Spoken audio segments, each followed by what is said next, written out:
Monarque, roi, couronne, palais. Autant de mots qui suscitent des images et évoquent des mystères. Qu'est-ce donc que le métier de roi? Et qui est Hassan II? En général, je commence ma journée assez tôt, à partir de 9h15, 9h30. Je commence à travailler pendant mon petit déjeuner. Et par la suite, vers les 10h30, je prends un exercice physique quelconque. Quand je peux monter à cheval, je monte à cheval. Quand je ne peux pas, je joue au golf.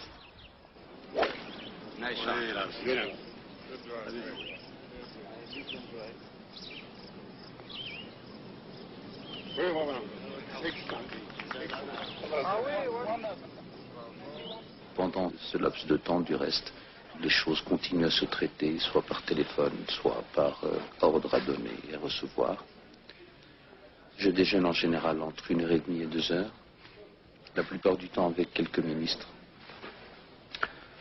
Après un repos, bien, je reprends mon travail entre 17h et 17h30. Ce travail n'est pas toujours le même. Il peut aller, comme vous avez pu le constater depuis la présidence d'un conseil des ministres, à une commission interministérielle, à la remise de fonctions ou de haut grade dans l'administration civile ou militaire. Il se peut aussi que je reçoive des gouverneurs ou d'autres hauts fonctionnaires. Et puis, à partir de 7h30, je rentre chez moi, toujours avec énormément de courriers à signer, des avis à donner, des orientations, des directives. Et ça ne s'arrête pas.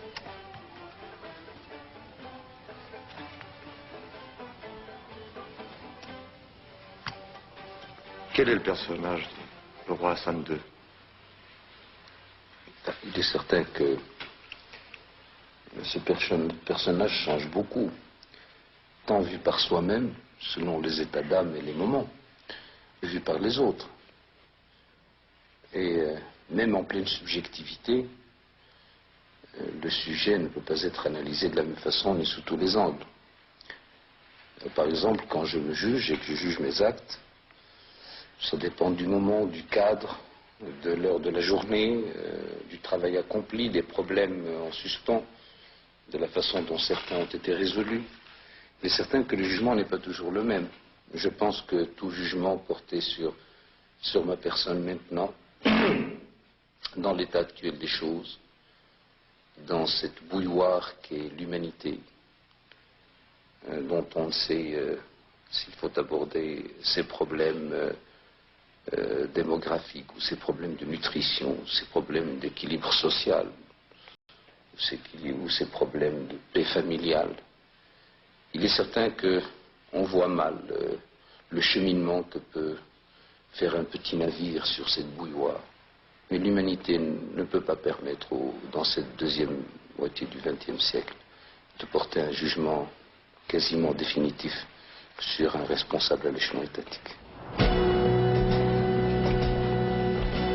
Très tôt, tant à l'extérieur qu'à l'intérieur du royaume, Hassan II doit affronter les risques du métier. La frontière entre l'Algérie indépendante et le Maroc demeure incertaine. Elle est à l'origine de la guerre des sables qui, en 1963, les opposera dans la région du Tindouf, près des marches sahariennes. Le retrait des troupes marocaines laisse entier le contentieux.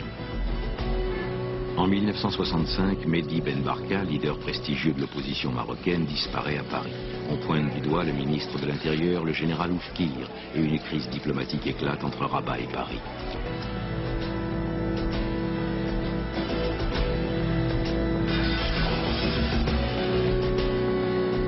Des épisodes shakespeariens secouent la monarchie en 1971-72.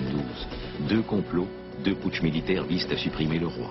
Lors d'une réception au palais de Skirat en juillet 1971, des conscrits tirent aveuglément sur tout ce qui bouge. Hassan II s'en tire indemne.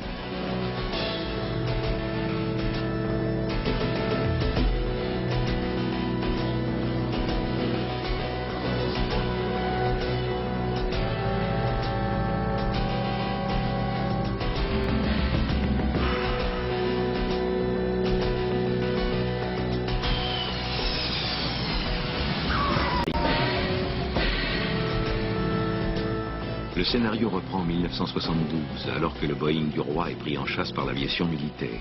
Mitraillé, le Boeing arrivera à se poser à Rabat. où Hassan II découvre avec stupéfaction que le comploteur n'est autre que son homme de confiance, le général Oufkir, qu'on retrouvera mort.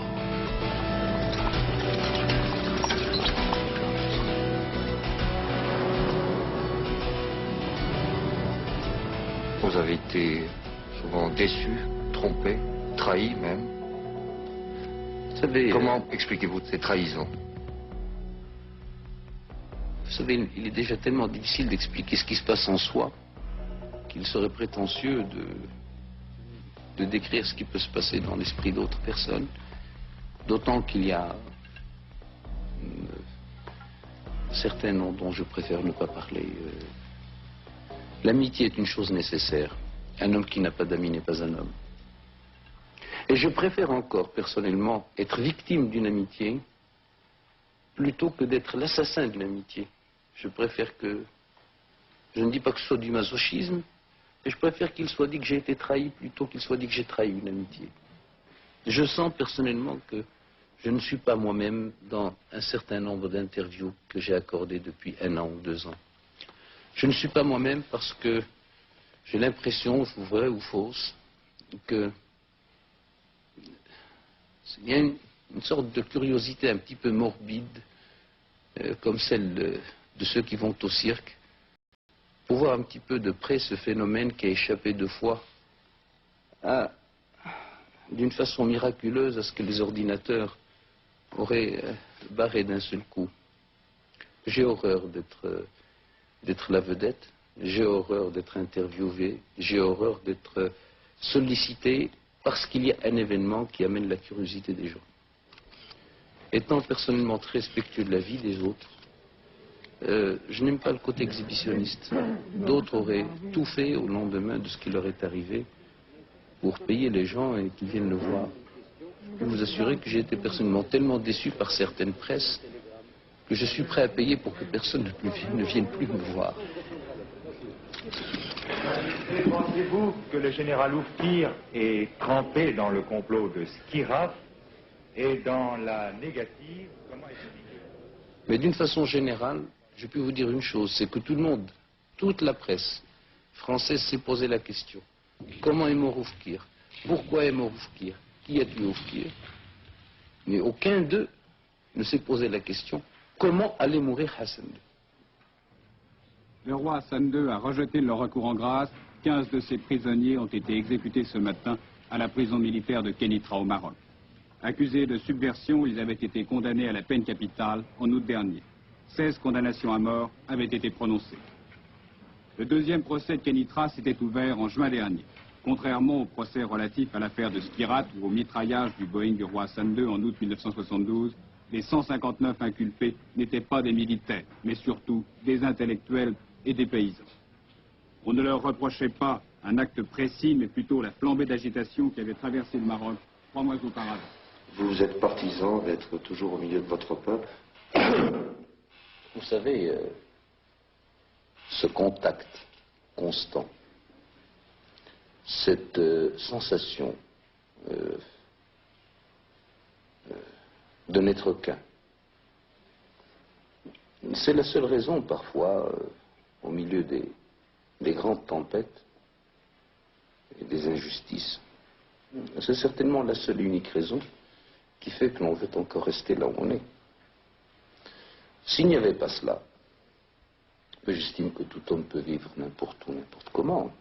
Donc je ne me sens pas condamné, de par mes habitudes ou de par mes goûts, à vivre comme je vis. Je pourrais parfaitement vivre autrement. Mais ce qui me maintient là où je suis, c'est parce que je sens que je suis utile à mon peuple.